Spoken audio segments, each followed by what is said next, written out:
இங்கே பாருங்கள், இது வந்து என்னென்னா கடையில் வாங்கினது தான். இதில் வந்து எல்லா டிபார்ட்மெண்ட் ஸ்டோர்லேயும் இந்த ரோஸ் சிரப்பும் விற்குது, இந்த ஃபலூடா மேக் பண்ணுறது அந்த பவுடரும் விற்குது. அதே மாதிரி இதெல்லாம் உங்களுக்கு தெரியும் ஜெல்லிஸு, அப்புறம் பாக்கெட் வந்து பால் பாக்கெட் தான், ஐஸ்கிரீம், இது எல்லாம் தான். இது தாங்க தேவை. இங்கே பாருங்கள், நான் வந்து ஒரு 1/2 லிட்டர் பாக்கெட் பால் வந்து சூடு பண்ணிவிட்டேன். நல்லா கொதி வரும்போது அந்த நம்ம பவுடர் வாங்கிட்டு வந்தோம் பார்த்திங்களா, அதை போட்டு நல்லா ஒரு 5 to 10 மினிட்ஸ் நல்லா பால் காஞ்சதுக்கப்புறம் நம்ம நல்லா கலக்கி விட்டுட்டே இருக்கணும். ஏன்னா அதில் வந்து சப்ஜா சீட்ஸு, சேமியா என்னென்னமோ அவங்க போட்டுக்கு தான் நமக்கு தராங்க. பட் நான் இருந்தாலும் தனியாக சப்ஜா சீட்ஸ் ஊற வச்சுருக்கேன். நல்லா ஒரு கொஞ்சம் லைட்டாக அந்த சேமியா வந்து மேலே மிதக்கணும், வெந்து அது மேலே வரணும்னு வச்சுக்கோங்களேன். அந்த டைம் ஆஃப் பண்ணிவிட்டு நம்ம நல்லா ஆற விட்டுணும். அதுக்கப்புறம் தான் நம்ம வந்து ஃபலூடாவை மேக் பண்ண போகிறோம். எப்படி அப்படின்னா, ஃபஸ்ட்டு வந்து பாருங்கள், நான் வந்து மில்க் மிஸ் ஐஸ்கிரீம் வாங்கி வச்சுருக்கேன், ஜெல்லிஸ் எல்லாம் கட் பண்ணி வச்சுருக்கேன். ஃபஸ்ட்டு ஒரு 2 கிளாஸ் எடுத்துக்கிட்டேன். அதில் பார்த்திங்கன்னா ஐஸ் டியூப்ஸ், சின்ன சின்னதான ஐஸ் டியூப்ஸ் வந்து ஃபஸ்ட்டு ரோஸ் வாட்டர் அது போட்டுவிட்டு லைட்டாக அந்த டெக்கரேஷனுக்காக போட்டுவிட்டு, என் பொண்ணு தான் பண்ணால் பாருங்க, ஐஸ் க்யூப்ஸ் போட்டுக்கிறா. அதுக்கப்புறம் என்ன பண்ணுன்னா, லைட்டாக சும்மா ஒரு அந்த ரோஸ் சிரப்பையும் போட்டுக்கிட்டு 1 by 1 இதே மாதிரி நான் எப்படி வந்து வீடியோவில் காமிச்சிருக்கேனோ அந்த மாதிரி பண்ணுங்கள். அப்போ தான் அந்த கடையில் நம்ம எப்படி சாப்பிடும்போது டேஸ்ட் இருக்குமோ அந்த டேஸ்ட் இருக்கும், ப்ளஸ் பார்க்கவும் நல்லாயிருக்கும். இதில் பாருங்கள், அவள் எக்ஸ்ட்ரா ஒரு ஐஸ் போடுறா.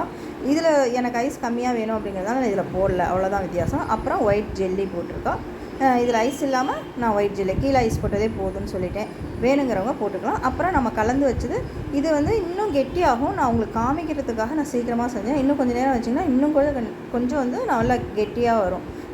நான் வந்து சீக்கிரமாக உங்களுக்கு வந்து காமிக்கணும் அப்படிங்கிறதுக்காக பண்ணேன். நம்ம எப்படியும் வந்து ஃப்ரிட்ஜ்லேயும் வைக்கலாம், ஃப்ரிட்ஜ்லேயும் வச்சு சாப்பிட்லாம். உங்களுடைய டேஸ்ட்டு தான் அது. எத்தனை கொஞ்சம் நேரம் வச்சு ஃப்ரீஜரில் வச்சு சாப்பிட்லாம், இல்லை ஃப்ரிட்ஜில் வச்சு சாப்பிட்லாம். அதுக்கப்புறம் பார்த்திங்கன்னா திரும்ப ரோஸ் வாட்டரு, அப்புறம் அந்த எல்லோ ஜெல்லி, அவங்கவுங்க விருப்பம் தாங்க, எந்த கலர் ஜெல்லி வேணாலும் யூஸ் பண்ணிக்கலாம். அப்புறம் நான் ஐஸ்கிரீம் வந்து பார்த்திங்கன்னா கொஞ்சம் கொஞ்சமாக ஒரு ஸ்பூனில் எடுத்து போட்டுருப்பேன். உங்களுக்கு வேணும் அப்படின்னா நீங்கள் ஸ்கூப்பில் எடுத்து அப்படியே கூட ஒரு பால் மாதிரி கூட போட்டுக்கலாம். ஏன்னா நான் கொஞ்சம் கொஞ்சமாக தான் போட்டிருக்கேன், டெக்கரேட் பண்ணணும், அப்போ தான் நம்ம கலந்து சாப்பிடும்போது நல்லா இருக்கணும்.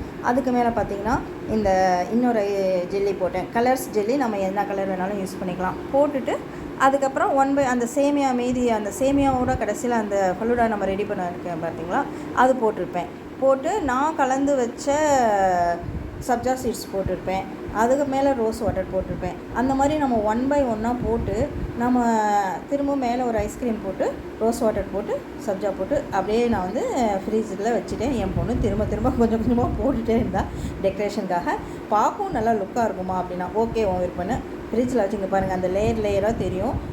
கடையில் சாப்பிட்றத விட சூப்பராக இருக்குங்க. நான் செஞ்சேன்னு சொல்ல, ஒரு தடவை செஞ்சு பார்த்து சாப்பிட்டுட்டு கமெண்ட் பண்ணுங்கள். சூப்பரான ஃபலூடா.